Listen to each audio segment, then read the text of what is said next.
All right. Hi, everyone. Thanks so much for joining us. I'm here with Dickmann, who is the cousin of Carmel Gat, who's currently being held hostage in Gaza by Hamas, and also with Yarden Gonen, the sister of Romy Gonen, also currently held hostage.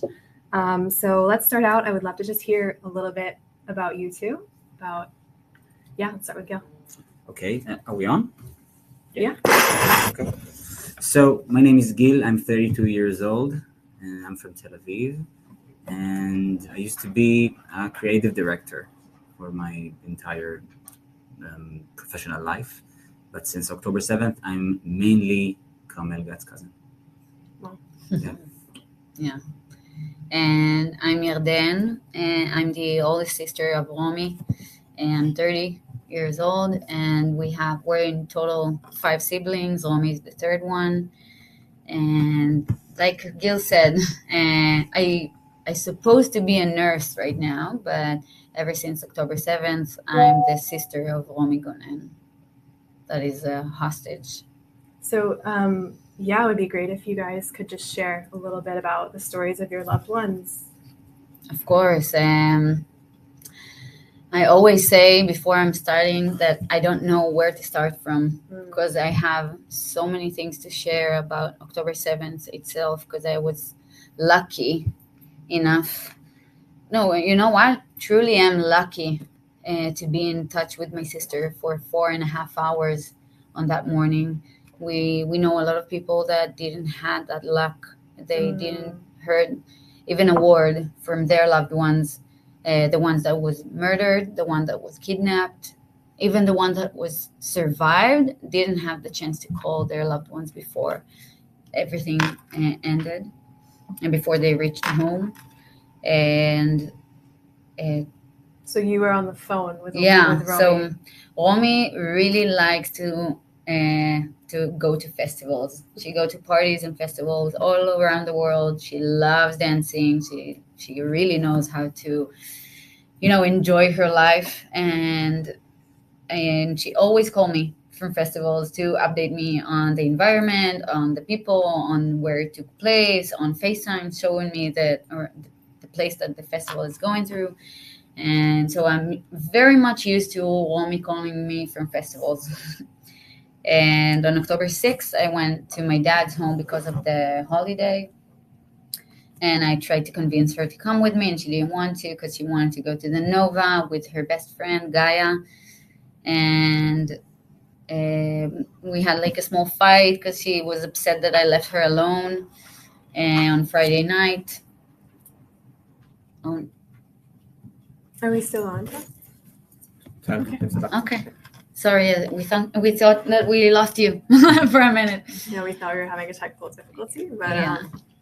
And so in the morning of October 7th, I got a phone call from Romy around 6:40 a.m.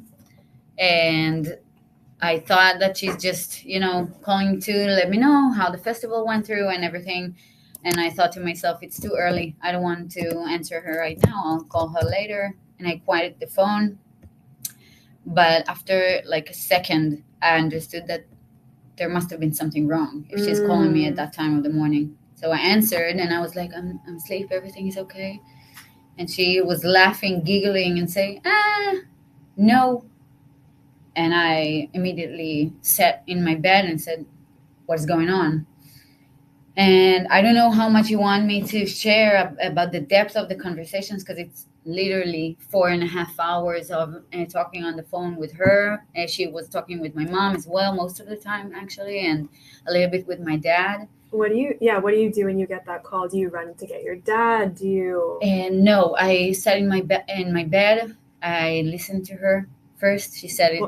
How does she explain when she says, no, not everything's okay? What's that next thing she says that makes you understand what's happening? So I asked what is going on, what is not okay. And she said, I don't know. There are a lot of rockets, a lot of alarms. I don't know what to do, where to hide. It's an open air festival.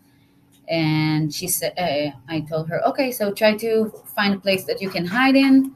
And the minute that you have quiet, from the rockets, you go to your car and you go to the nearest bomb shelter. And I started looking for a bomb shelter near, and I understood immediately that we're close to the Gaza Strip. So I told her, we know the situation. It will be forgotten in a few minutes. And I tried to look for a bomb shelter near, and we have on the main road there, a lot of small bomb shelters, and inside the kibbutzim. And so I said, try to go to Be'eri or somewhere to get to a bomb shelter. And she said, I think you don't understand. It's a rain of rockets. There are so many. I'm hiding in a small cabin. I'm not sure if it's secured. There is no way I'm going to the car. I don't know where the car is. There was like 4,000 people in the Nova Festival. It means at least 1,000 cars, very big parking lot. So you have to understand where you need to go. And she was too afraid. She said that there are a lot of rockets that landed on trees and there is a fire. And they were terrified, but with that, like very focused of what they're supposed to do. And she was with Gaia the whole time. And I'll try to make it as short as I can. And that was only like 10 minutes conversation, what I just said. And around 7 o'clock, she called my dad a bit after, and he was very freaked out. They ended the conversation, and he immediately opened up the TV. And up until that moment, we thought that there are only rockets. And so we were like kind of calm. But around 7:15 on the news, the first footage we saw was of terrorists on their vehicles, on the roundabout inside the Sderot city. All of them with their weapons pointing out to the sky, shooting all around with their headbands of Hamas. ISIS style. Yeah, exactly. And we were like, what the fuck? Yeah, Sorry. Tell us what you felt like in that, when you kind of start realizing what's happening. Can you describe, it might not be describable, but complete shock. Yeah. It's like something we never thought would happen. Yeah. Never. And we didn't fully understood at that point what happened exactly. But to see a vehicle with like 8 or 10 terrorists inside the Sderot, it's crazy footage. And I remember like we were shocked in front of the TV. We weren't able to move. And I just looked at my dad. He looked at me. And Sderot is not very far from the Nova but it's Fairgrounds. way far from the border than the area of the festival. So you kind of know at that point that your sister is in a much different situation than just exactly. rockets. We did the math. We looked at each other, and he said, "You're not calling her," and I said, "I must. She must know what's going on over there." And so I called her, and she said, it's okay. Hey, we're already in the car. We stuck at the traffic jam trying to get out of the festival area. And I said, okay, Romy, changing plans. You're not going to none of the kibbutzim around. You're not going to look for a bomb shelter. You are driving as fast as you can, as far as you can from the border. And she said, oh, what happened? I said, we saw a video of terrorists inside Sderot. It's a matter of minutes until you will see them. Wow. And she was so cool. She said, okay, I'm with Gaia. They're like soulmates, you know? She's the one that Romy can rely, that will help her in any situation. And she was so confident on Gaia. And she said, that's okay. And I said, okay, amazing. She's calm. It's a good start. But everything's changed. Let's go ahead to the end of the conversation. How does it end? What's going on? So it's only, we're talking about 7:30, 7:45 in the morning. After a few minutes that I told her that, and she was freaking out. She saw a lot of people running, a lot of people screaming. They decided to leave the car. They got inside another man's car, and they get inside their car again. It was very chaotic from that moment. And they started driving to another direction, and I begged her to not leave the car. Try to drive as far as she can with the car. And after a few minutes driving, that guy was speaking with her dad, both of them very focused, very calm, trying to navigate through the fields. Romy, again, she asked Gaia, do you see all those people running? And I told her, don't leave the car. Open the window. Try to figure out what's going on. And she opened the window, and one man screamed. I can hear him in my ears screaming, get out of the fucking car, cursing, screaming. He said that if they won't leave the car, the terrorists will kill them for sure. They have to hide. They don't have where to go. And Romy said, where do you see terrorists? And he was like pointing probably somewhere and said, over there. And she said, they're soldiers. They're not terrorists. Mm-hmm. And he said, no, they are terrorists that dressed as soldiers. Wow. Get out of the car, hide in the bushes. He was scared that the terrorists would see the car. Like, that was the reasoning to leave the car? There were too many cars. There wasn't a way to like miss them. But they were getting closer by motorcycles and by foot and everything. And they saw all the people that tried to escape the festival area through the fields and not through the roads. We know everything from later on that we managed to like collect all. Yeah, exactly. And at that point, they left the car, and I was begging Romy to stay with Gaia so they won't be separated, and that together they can do whatever they want. And at one point, she was so pissed at me that she told me, okay, shut up. I'm holding Gaia's hand. And I said, okay. I'm relaxed. They got inside a bush, and they hide inside the bush for almost 2 hours. Wow. That the terrorists surrounding them the whole time. And they got closer and closer by the minute. And at one point, Omi saying to me, shh, they're here. They will hear you. And for me, like, I'm the oldest sister. I'm supposed to guard my younger siblings. And I'm supposed to, help them in any situation. And at that point, I was 4.5 hours driving from her. And I wouldn't be able to do anything. And she asked me, what should I do? And I didn't know what to answer, just being so frustrated by the situation. I just begged her to stay with Gaia and to make choices from a logical way and not impulsive. And that, from my opinion, she should stay inside the bush for 2 days if she feels safe. Mm-hmm. And they really stayed there for 2 and something hours. Around 10 o'clock, my dad got a phone call from her saying that someone came to rescue them. He's a friend of Gaia. He knows the area. He already rescued people. And we were so relieved. Everything felt like it's beyond us. But 10 minutes after, my mom got a phone call from Romy saying that they were ambushed, that the driver is dead, that Gaia was shot and she's not answering, and that she was shot on her arm, and if no one will come, she will bleed to death. And they were on the phone for 45 minutes. That my mom tried to gather as much information to send forces to the exact place, and no one answered, or the ones that did answer said that they have all their forces on the ground and they can't send one specifically to her because everything is chaotic. And then the conversation ended with only hearing the terrorists speaking among themselves. You heard the terrorists speaking together. Yeah, I can, if you want, I can send you the video, the voice clip that we have. Trying to start the car. There was a massive fight over there. You can hear everyone, like they were fighting with probably soldiers. We don't know. Shooting, bombing, everything. But specifically at the end, it sounded like they're trying to restart the car. Opening doors. Romy sounds like she's moving. And then someone, after 10 minutes of only Arabic, someone say, stop in English. And the phone ended. And that's it.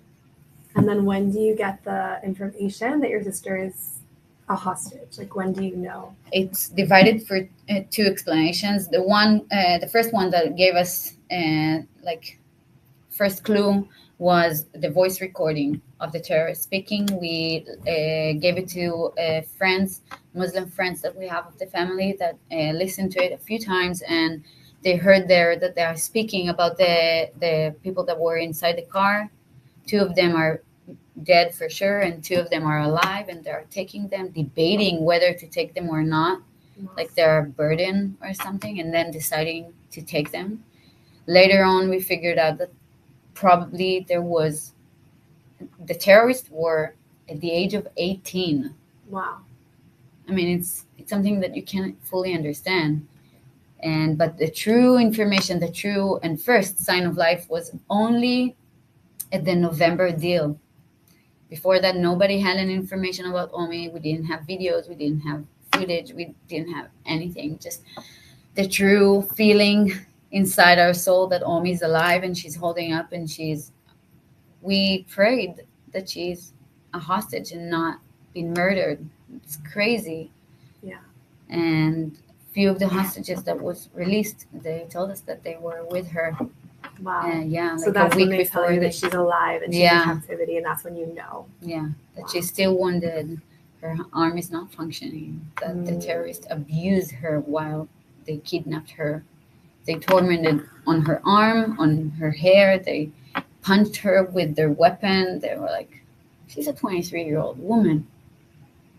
She's helpless. Why are you treating her like that? And from day 55, we don't have any new information about my sister. So over 200 days since you heard about the sign of life. Yeah.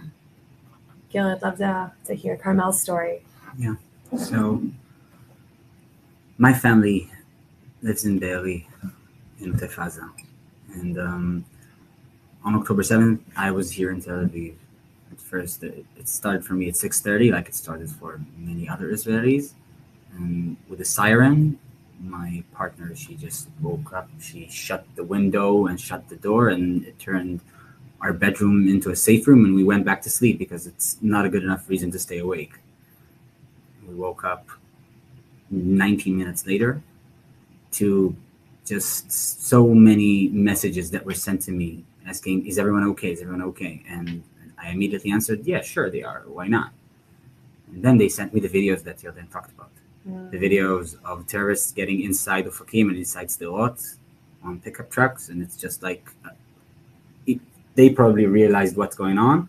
I saw this and I thought, no way that this is real. This must be fake news, psychological terror. They're trying to make us think that they're inside Israel, but no way that this is real. And then there was another video of a Palestinian journalist standing inside one of the kibbutzim, stating that he is now in one of the largest settlements, as he calls it, in Otef Aza, and it looks like Be'eri. And on the tweet, there were two hashtags in both Hebrew and English saying hashtag national disaster, hashtag kibbutz Be'eri. Like they're telling us we're here. Wow. And I looked at it and I said, still, no way that this is real. This looks like psychological terror. But then I turned on the TV. On channel 12, I saw Danny Kushmao on the studio, and he was talking to people over the phone who were inside the kibbutzim. And then a 23-year-old woman came on and said, my name is Ella Ben Ami. I'm from Be'eri, and I just saw a picture of my father kidnapped in Gaza. Wow. And they showed the picture. Yeah. And it's Sohad Ben Ami, 50-something-year-old man, a T-shirt and boxers, and he's being taken by two terrorists, and you can see that it's not Israel. That's when it dropped for me. Okay, this is real. And it's happening in Kibbutz Be'eri, because he's from there and she's from there, and she's saying, I can recognize that it's him. We started calling our relatives who were there, trying to figure out who was exactly there, because I have uncles, two uncles who live there and their families. And one of my uncles and his family, we didn't get any answers from our relatives there. Wow. Nobody answers. And time moves on, and it becomes 10 and 10:30, and we see that their status on WhatsApp is stuck around 10:30. We can't really see them going back online. Around 12:30, we received a text message from my uncle Eshel, and he said the following: I'm sorry that I cannot elaborate. I'm locked in the bathroom inside our house. I have no connection with the others. They were probably taken by the terrorists. Wow. I'm very worried because they were in here for a long time. And that's when we realized it hit their house. We later figured out exactly what happened. At 10:30, the terrorists broke into the house of my uncle and aunt, Eshel and Kineret, in Kibbutz Be'eri. The first one to see them was Kineret. She was standing in the kitchen. And She saw the terrorists coming towards the house. They were also probably, dressed as soldiers, but she figured out that they're coming. She had enough time to turn around to her husband, my uncle, and sign, "Shh, they're coming."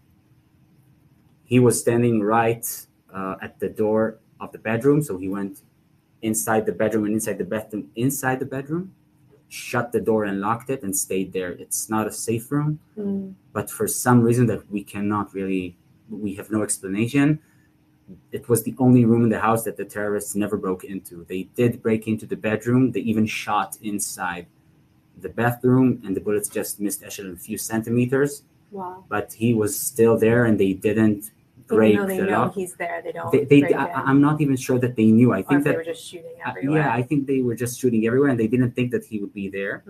And he stayed there, and through the crack in the window that was looking outside, he could see them taking his daughter. Wow. Carmel. Carmel was 39 at the time. She's now 40, and she was visiting. She was coming back from a 2-month trip to India. She was just staying at her parents for a few days. She was supposed to move on October 8th. Wow. And on October 7th, she was there at 6:30. She was at first inside the safe room, but then she went out for some reason, and they caught her and they took her. He saw them taking her. She looked okay physically, and she was arguing with them, but she just vanished at the end of the road. We later found out what happened to her mother, who was the first one to see the terrorist, Kinneret. I was just scrolling like crazy through videos that day because I thought that was I didn't even think about driving there myself because it's a war zone. Yeah. But I have to get all the information that I can about what's going on there. And the place to find information was X and Telegram. And I went into Telegram, and around 3:30, I found a video of my aunt as she was being kidnapped. She's being walked on one of the streets of the kibbutz. She's barefoot. She's usually barefoot on these streets, but she's also handcuffed. Wow. And so are 4 other kibbutz members being led. And for us seeing this, I just immediately sent it to my family members. And we all said, yeah, that's definitely Kinneret. And to see her alive and okay physically was sort of a good sign. Because that means that she didn't enter a fight with them. They're just taking her. She's supposed to be okay. Why would they do anything to her? But 36 hours later, I found another video while scrolling through Telegram at 3:30 in the morning.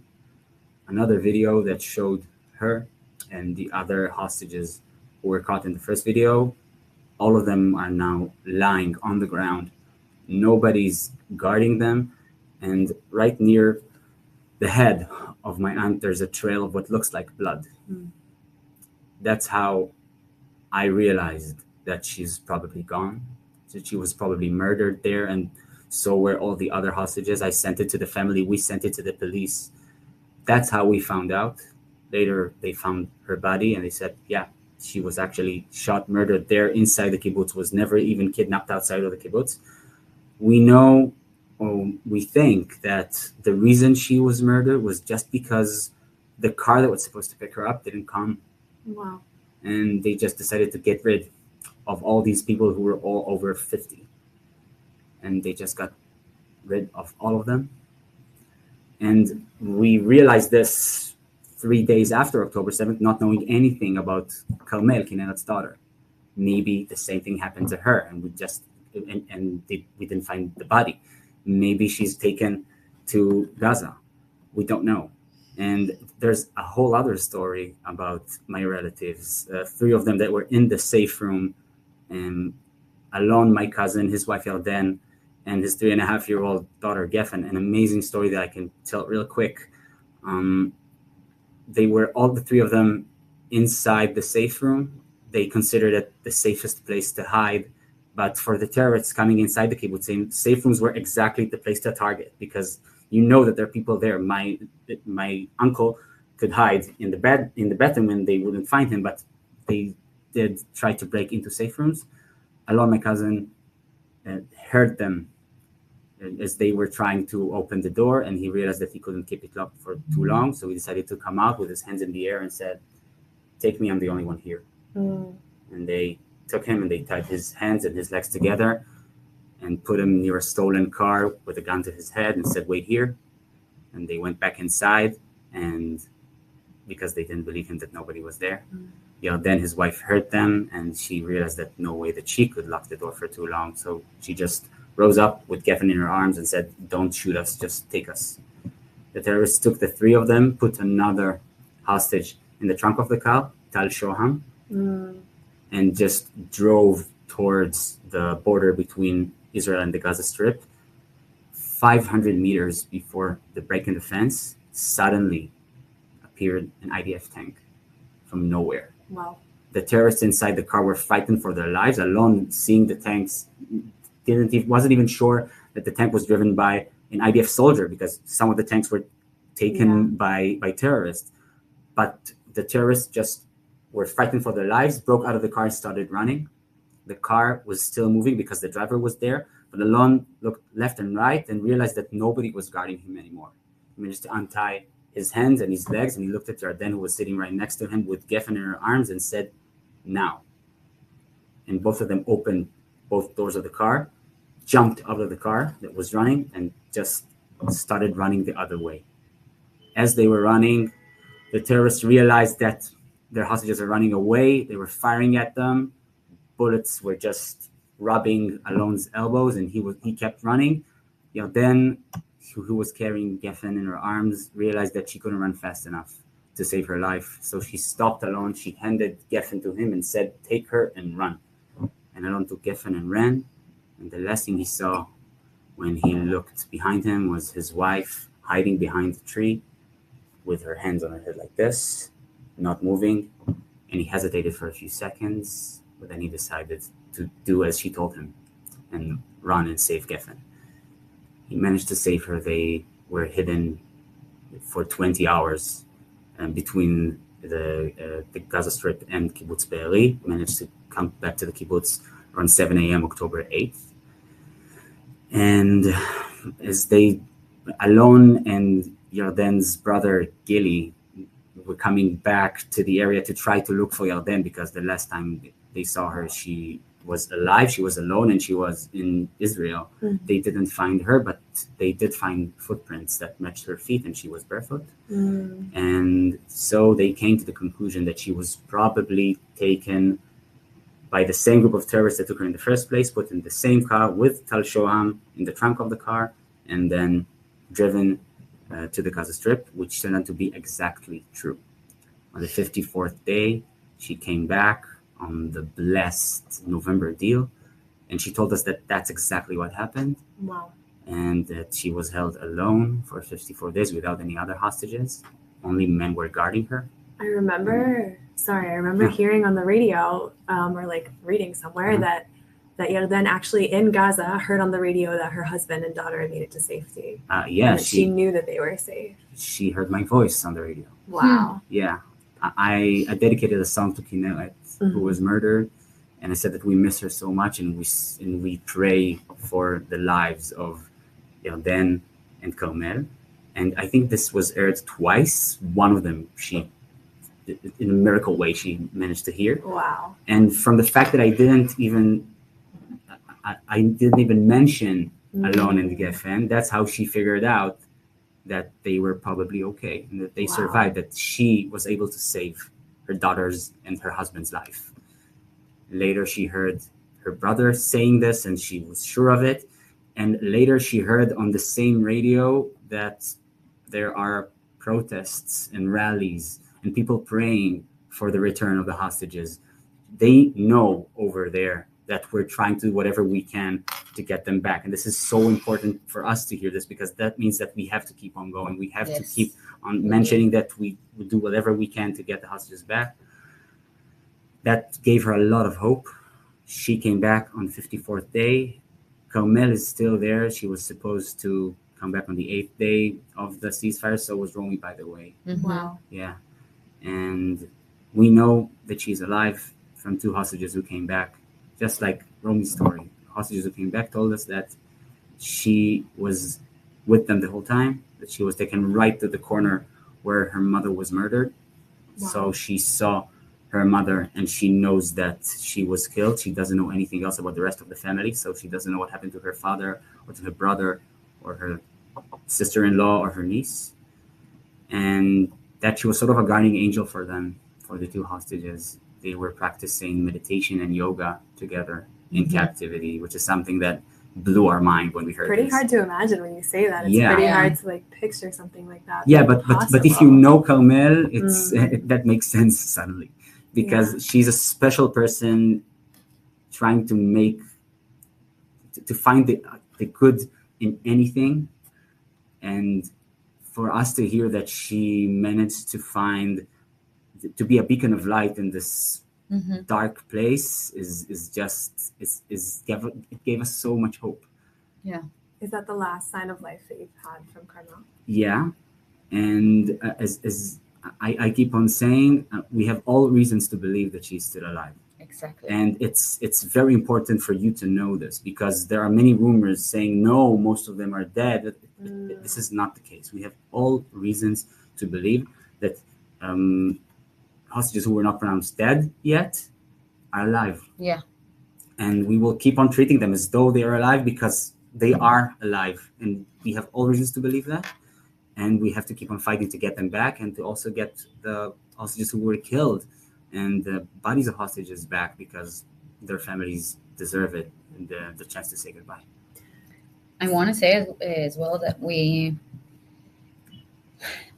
I'm thinking about Carmel's story, that she saw her mother being murdered, and then she was kidnapped into Gaza, and this is the last thing that she saw. And even though this is what she experienced the whole time, she was fighting all the 50-something days that those young men were with her, to just look at life as something that worth living and worth fighting for her return. And I'm thinking about my sister that went to a festival of music and life and love and peace, and watching her best friend get murdered in front of her eyes. And that is the last sight that she had from Israel and from home, and before she was kidnapped.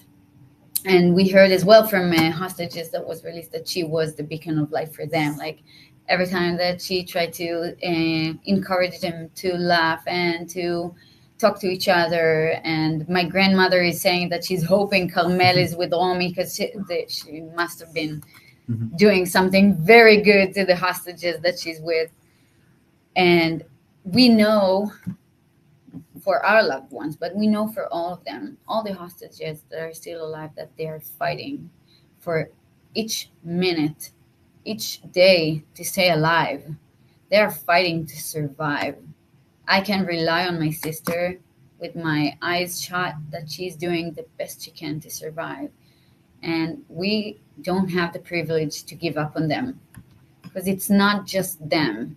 There are our loved ones. There are a whole world of people that love them and wants them back, their families, their friends, the people that got to know them because of this October 7th horrors. But not just that, they're like a symbol of the fighting for the free world, to be freed from terrorism.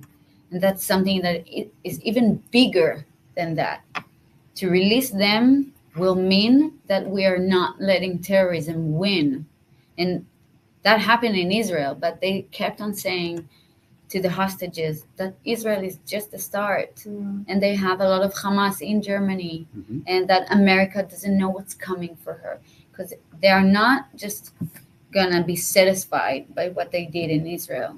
They're gonna continue, because this is how terrorism works. So if we're talking about this as a global issue, Yeah. what does that Exactly. mean for people abroad? Like, what is that? Where do they come in kind of to this story? I think people don't understand that this war is not between Israelis and Palestinians, or Jews or Muslims. It's a life and death conflict. It's a nation, our nation, the Israelis. We believe in life, and we fight for the lives of our hostages who were taken just without any reason, kidnapped to Gaza. And on the other side, it's not the Palestinian nation. It's a terror organization led by Exactly. a murderer, a terrorist named Yahya Sinwar, who was in the Israeli prison for killing Palestinians.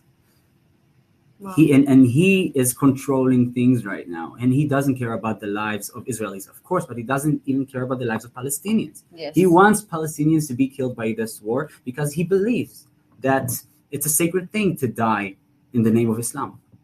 And I think that when the world understands that this is what we're fighting, the people who believe in death, and they understand that it's a life and death conflict, it's very easy to be on the side of life. Exactly.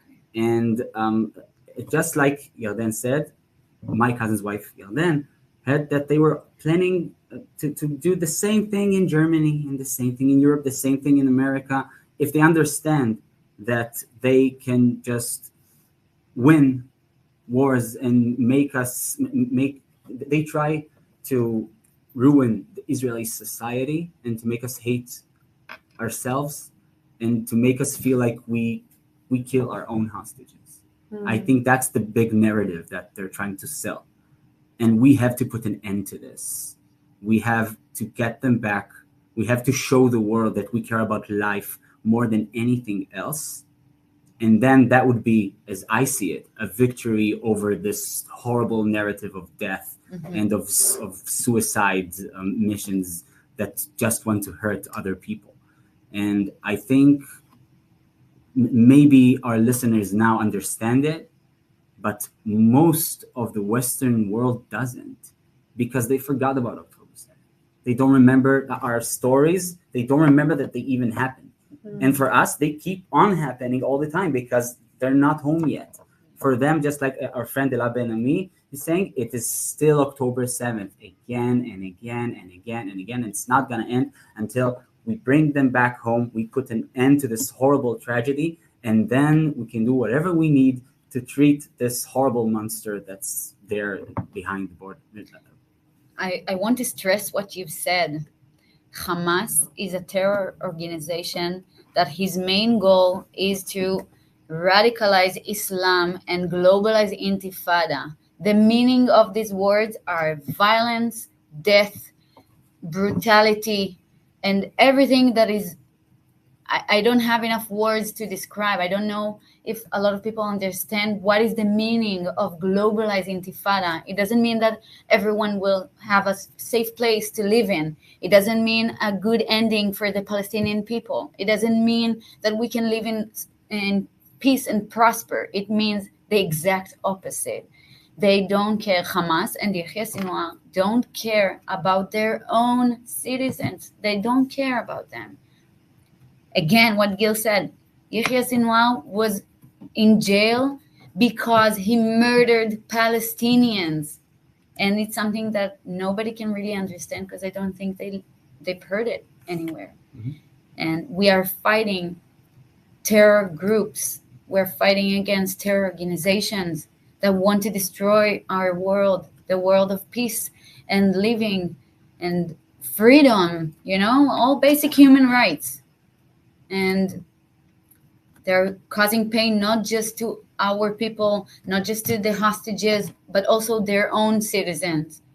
And I'm sure that the United States of America, that knows the pain of terror caused from 9/11, or Europe that had so many terror acts on different countries, knows what it feels like to be hurt by terrorism. So it's supposed to be very easy to fight against terrorism. We shouldn't allow terrorism to exist in the world of 2024. I mean, we're not 200 years ago. We're running out of time. Ben, we've also painted a very really bleak picture, and I think you're both living in a reality that for the average person is completely unimaginable. To have a loved one in such a situation, to be afraid for them constantly, to have experienced the way you've described their abduction. We talked a little bit before we started this live. Let's talk about how you stay hopeful in the face of that. I think we have a lot of reason to be hopeful because first of all, hope dies last. This is the only thing that remains, even though you don't have anything to hold on to. And this is what helps people to survive. So that's the first thing. But For me, it's two main things. The first one is obviously my sister. And she's so amazing person. She's such a great spirit, free spirit. And I can feel her, like a lot of signals during the day that symbolize me that she's still alive, that she's still fighting, that I know that her guardian angel Gaia is guarding her from above. And one of her favorite things is a leopard print. So every time I see someone with leopard print on their t-shirt or whatever, I feel like I have a piece of Romy with me.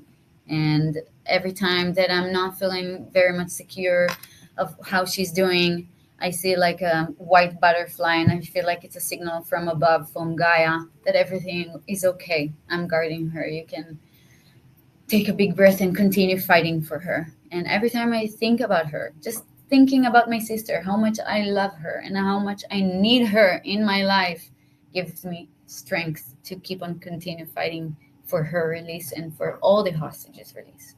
And the other thing is, I think the community. It starts from my family, that we're so bonded and fighting together, and that gives us a lot of strength. But after that, we have our own friends and their friends, and Romy's friends are so wow. They're an amazing group that won't stop fighting for her and showing her light to the world. And then from then you can just continue to increase this amount of people, that these are the simple people that just want to live in peace and in prosperity and solidarity. And I know this is the biggest percentage of the people on planet Earth.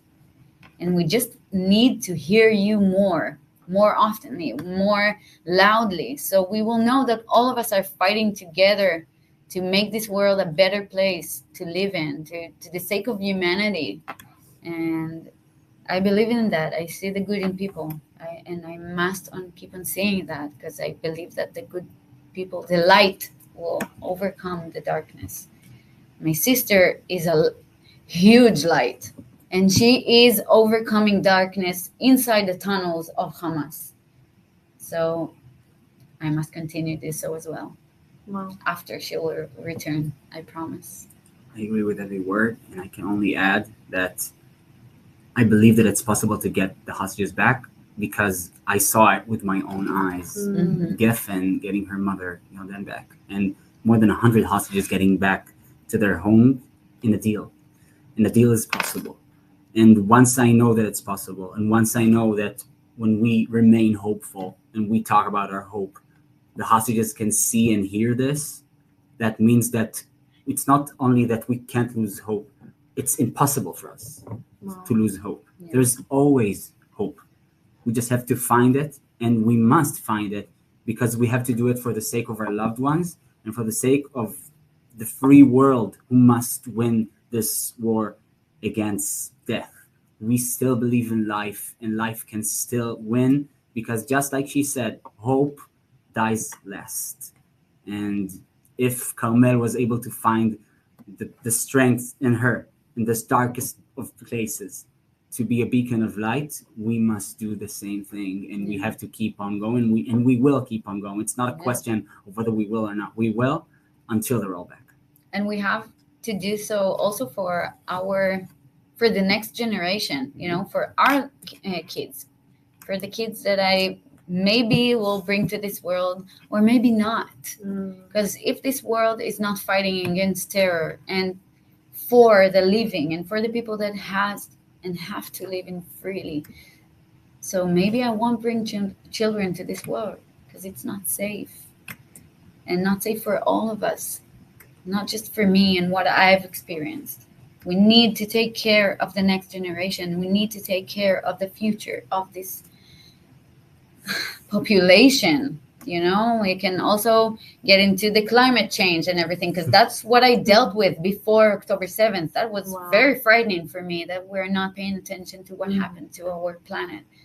And now that happened, and I'm like, oh my God, we have to, unite everyone together and fight with our light, with our beliefs, with our solidarity against the darkness. So anyone can choose for itself how he wants to live. And, just to get their basic human rights. Not that I won't start talking about women's rights, but, Thank you so much, Gil and Yarden, for joining us. We're thinking of you. Our thoughts are with you in this process. I hope that not only your thoughts will be with us. I would really love to see it and to hear it. We have to unite together, not just you supporting me, because I'm supporting you and your next generation and your kids and the future of this world. So how do people do that? Do they go to protests? What do people do? What do the everyday people on the street do to support this? I think wherever we look, wherever we are, we see our hostages everywhere. But every place, wherever you are, you can find a place to put and to raise the awareness for the fact that there are still people held in Gaza against their will. Do it. You can do it by joining the rallies or arranging one wherever you live. You can do it by posting online and telling the stories of the hostages. I just started a trend in which I just post a picture of Carmel every day. And I say, I will keep on posting her picture every day until all the hostages are back. Choose one hostage and do it. Just again and again and again to remind people that this is not normal. You can join protest if this is what you believe that could help. It might. You can pray if you believe it might help. And I think the most important thing is to tell the people around you that they're not alone, because we know that most of Israelis and actually most of the world believes that the hostages belong home and that they must be brought back home in order to end this tragedy. And you have to show it, because that will make decision makers all over the world make the right decision when they know that most of the people want this horrible tragedy to end and the hostages to come back home. They'll do it. Yes, and you can do it also with Carmel's family and friends are doing a yoga class every Friday here at the Hostage Square. But ever since they started, a lot of places around Israel and the world are doing yoga classes for Carmel, like doing it just to raise awareness and to call people to join them and be together in a really good and spreading light performance. And you can go. We are doing a dance class for Romy every Sunday here at the Hostage Square as well. And we started in a lot of other places around Israel last week or 2 weeks before. You can do it as well. We have Evyatar David, that is a hostage from the Nova Festival, that his family are doing like a jam session every Thursday. So you can put up like a video of yourself playing in a guitar and saying, that is for Evyatar. We're very hopeful that he will join his family soon and he will play with them. You need to just, hear about the awareness. And not normalize the situation. Yeah, and just to connect with one of the hostages. One of them will speak to your heart. One of them is doing something that you love to do, and you can connect with it and just pray for this hostage to come back home and keep on doing the things that he loves or she loves doing. Yeah, and we know for a fact that this awareness is crucial to get them back. Whenever you talk about them, whenever you speak about any of the hostages or post about them or whatever, you're bringing the day on which they'll come back 1 day closer. Mm-hmm. You have to remember that. And if you think about that and you know how important it is, you'll do it. I'm sure you'll do it, and you'll even tell your friends to do it themselves, to post about it, to join the events, and to raise the awareness, because that will bring them home. Thank you so much. We're out of time. Thank you for being here and for that public call to action. Thank you. Thank you.